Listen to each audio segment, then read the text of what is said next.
एक बड़ी प्यारी पुरानी घटना है। एक राजा की लड़की बड़ी सुंदर थी।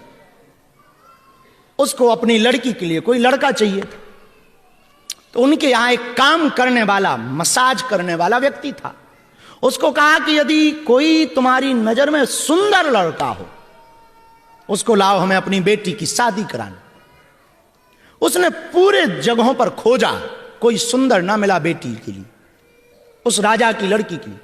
एक दिन वो अपने काले कलूटे, भारी मुंह के, दांतों में न जाने क्या क्या छपा हुआ, बाल मानो 6 महीने से धो ही ना हो, और कपड़े तो पूछो ही मत, उसका हाथ पकड़ के राजा के सामने ले गया। राजा ने पूछा, ये कौन है? उसने कहा, हुजूर बुरा ना मानो, ये हमारा बेटा है। राजा ने कहा, इसको क्यों लाए? बोले, आपकी बेटी के लिए। तो राजा ने कहा, यही सुंदर मिला था? उसने कहा, हमने पूरी दुनिया देखी, इससे ज्यादा सुंदर कोई दुनिया में मिला नहीं। हमने खूब नजर मारी, इससे ज्यादा सुंदर मिला नहीं। राजा कुछ नहीं बोला। इस कहानी का अर्थ सीधा सा है, बाप की नजर में तो बेटा ही सुंदर होता है, पिता की दृष्टि में तो पुत्र ही सुंदर होता है, क्योंकि उसकी नजर उसके प्रति बड़ी साफ होती है, वो हमेशा सुंदर ही लगता है। और हर पिता को पुत्र सुंदर लगता है, चाहे वो कैसा ही हो, सुंदर ही लगता। देखा नहीं माताओं को, भले ही काला कलूटा हो, लेकिन वो कहते नजर ना लग जाए, उसको भी काला टीका लगाती। हर मां और पिता को अपना बेटा सुंदर ही नजर आता है, चाहे वो जैसा भी हो। मेरे पागलो, खेल पूरा आंखों का है, जगत सुंदर हो सकता, बस तुम्हारे देखने की दृष्टि ऐसी हो जाए कि दुनिया के प्रति तुम्हें अच्छा अच्छा दिखने लगे, तो सब जगह अच्छा है। और एक बार बुरा देख, कोई हमारे बारे में तुम्हें कुछ कह दे कान में, बाबा ऐसा है, फिर हम भले ही हनुमान जी को पा जाएं, तुम्हें वैसे ही दिखेंगे। और ये कान वाला खतरनाक आदमी होता है, जो जिसने भी कान भर दिया फिर ये साफ नहीं होता। एक बार जहर शरीर में आ जाए, उसको हटाया जा सकता, पर कान का जहर मिटा पाना बहुत कठिन है। सबसे ज्यादा खतरनाक कान का जहर है। तुमने देखा नहीं, कान के जहर में राम जी को वन जाना पड़ा। कान का ही जहर तो था, मंथरा का। मंथरा बड़ी खतरनाक। ये मंथरा हर जगह एक ना एक होती है, सबके घर में होती, और ना हो तो आज तुम चेक कर लेना, होगी कोई ननंद, भाभी, बहू, सासू मां तो होती ही हैं, सबकी नहीं, कुछ लोगों की। ऑस्ट्रेलिया वालों की नहीं होती। अभी 6 दिन हमको रुकना भी है इधर, लफड़ा मोल नहीं लेना है, आपत्ति नहीं लेनी है, कानून नहीं तोड़ना है। हाँ, तो सबकी नहीं, पर कुछ लोगों की। ये कान भरने वाले लोग बड़े। तो मेरे पागलों, हम वापस वहीं पर आए। दृष्टि सुंदर हो जाए तो जगत सुंदर लगेगा, अंदर शांति हो जाए तो बाहर शांति हो जाएगी।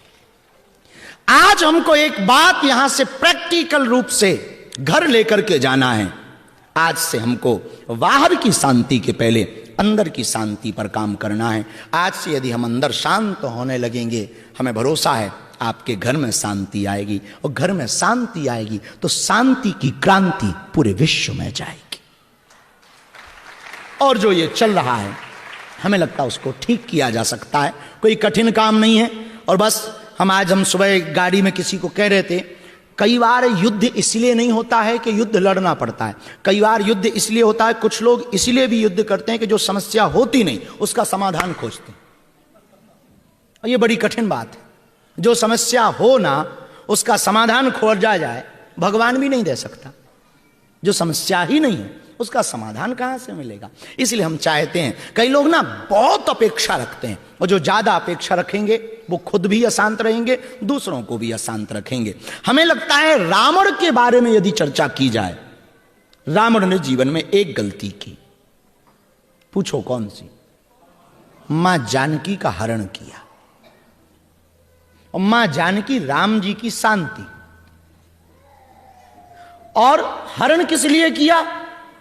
खुद की शांति के लिए। सीता जी से कहता है कि तुम हमारी ओर देखो, हमारा वैभव देखो, ये मंदोदरी आदि रानियां देखो, मकान देखो, अच्छा देखो, हमारे भारत की सनातनीय परंपरा, हमारे भारत की माता सीता प्रेम में आती हैं तो अपने स्वामी रघुनाथ जी से सोने का मृग मंगाती हैं, लेकिन जिससे प्रेम नहीं होता है उसकी सोने की लंका को ठुकरा देती है। रावण कहता हमारी तरफ देखो। माता जानकी जी ने सीत माता जानकी जी ने देखा नहीं। तृणधरी ओट कहत वैदेही सुमर अवत पति परम स्नेही। माता जानकी जी ने उनकी तरफ देखा नहीं, उल्टा एक तिनका सामने रख दिया। मेरे पागलो, रावण माता जानकी का हरण इसलिए करके लेके गया कि मैं शांति पाऊंगा। भला वो व्यक्ति कब शांति पा सकता जो दूसरे की शांति का हरण करे? जो दूसरों की शांति का हरण करेगा वो कभी भी शांति नहीं पाएगा। शांति को पाना है तो हमें दूसरों की शांति का हरण नहीं करना, खुद की शांति को खोजना है। और वो बाहर नहीं है, कहां है? अरे बोलो बोलो बोलो, कहां है? दिखाओ। अच्छा, कहा जाए दिखाओ। मन में कैसे है?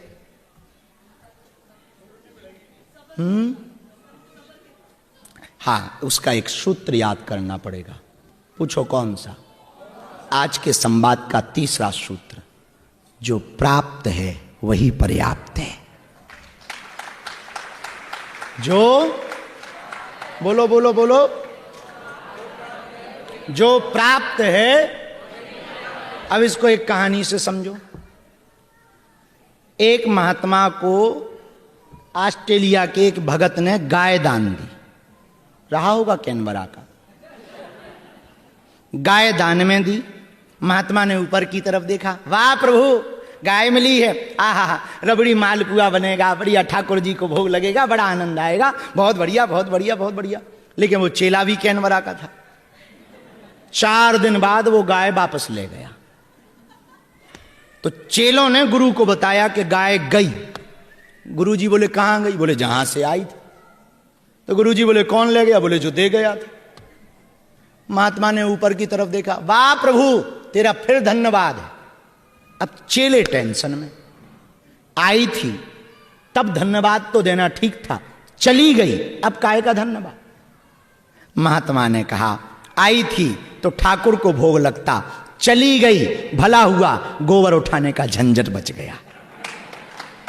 कौन गोबर उठाए, कौन भूसा डाले, कौन चारे का प्रबंध करे? भला हुआ जो चली गई। ये जिंदगी में शांति का सूत्र है। आओ तो वेलकम, ना आओ तो भीड़ कम। मिल जाए तो भगवान की कृपा, ना मिले मिले तो इच्छा, और ना मिले